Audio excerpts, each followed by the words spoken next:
Assalamualaikum warahmatullahi wabarakatuh. Selamat pagi Bapak Rehan, terima kasih telah meluangkan waktunya hari ini di sesi terakhir asesmen kali ini. Tujuan pertemuan kita adalah untuk membahas hasil dari rangkaian asesmen yang telah Bapak jalani untuk posisi Eksekutif Vice President, Credit Risk, dan Legal.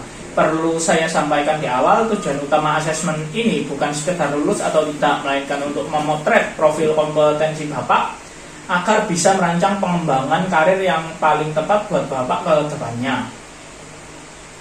Oke. Baik, saya siap mendengar hasilnya.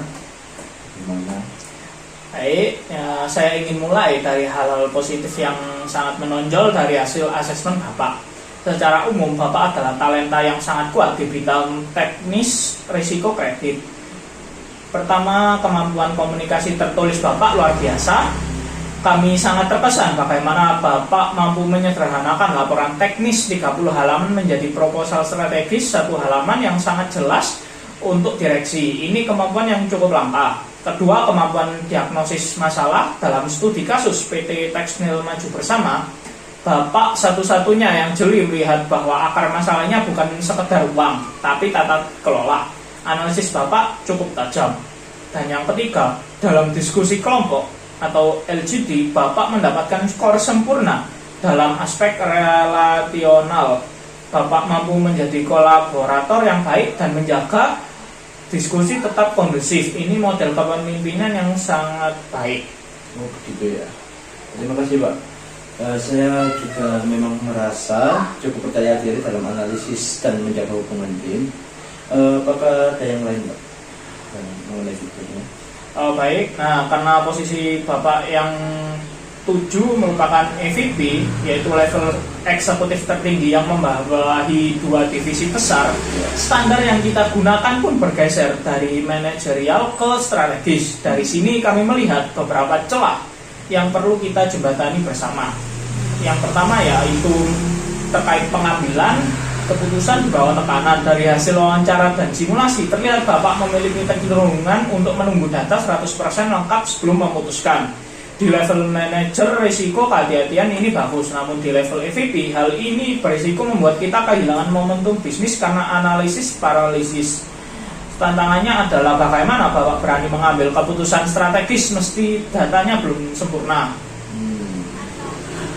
Saya mengerti, saya memang cenderung ingin memastikan semuanya aman sebelum melangkah.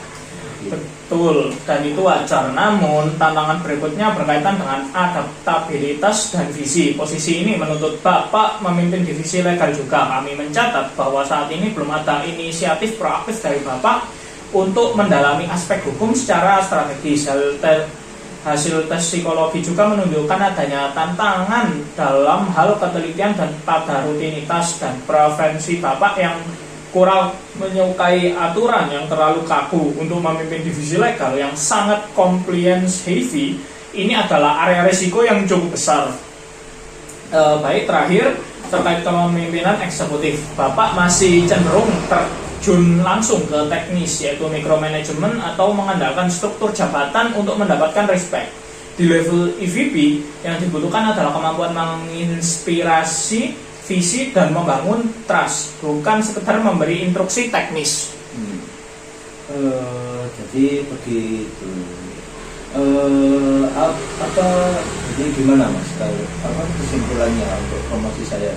Baik, berdasarkan hasil integrasi seluruh data tadi, kekuatan teknis Bapak yang solid, namun adanya kebutuhan pengembangan di sisi visi strategis, ketahanan mental di bawah tekanan, dan pemahaman legal. Rekomendasi kami saat ini adalah Bapak belum disarankan untuk promosi EVP saat ini. Mohon jangan berkecil hati, ini bukan berarti pintu tertutup selamanya. Ini artinya belum siap sekarang. Jika dipaksakan sekarang, kami khawatir Bapak akan mengalami kesulitan besar karena kesenjangan kompetensi tadi, terutama saat menghadapi krisis.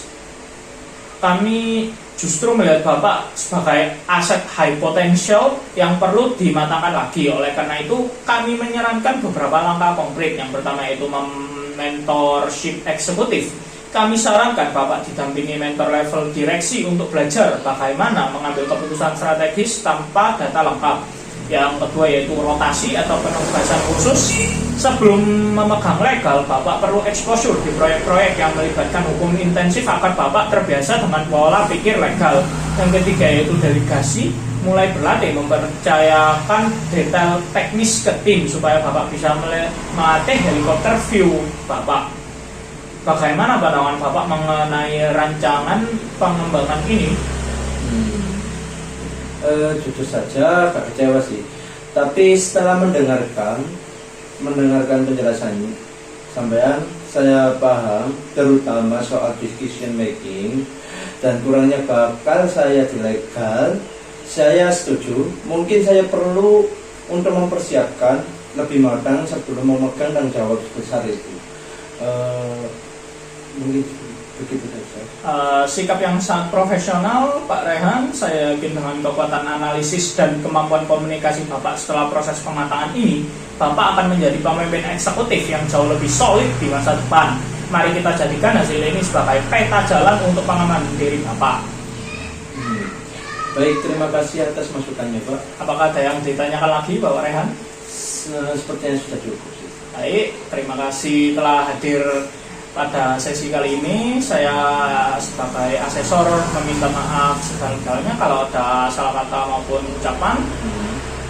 Terima kasih telah hadir hari ini. Wassalamualaikum warahmatullahi wabarakatuh. Waalaikumsalam.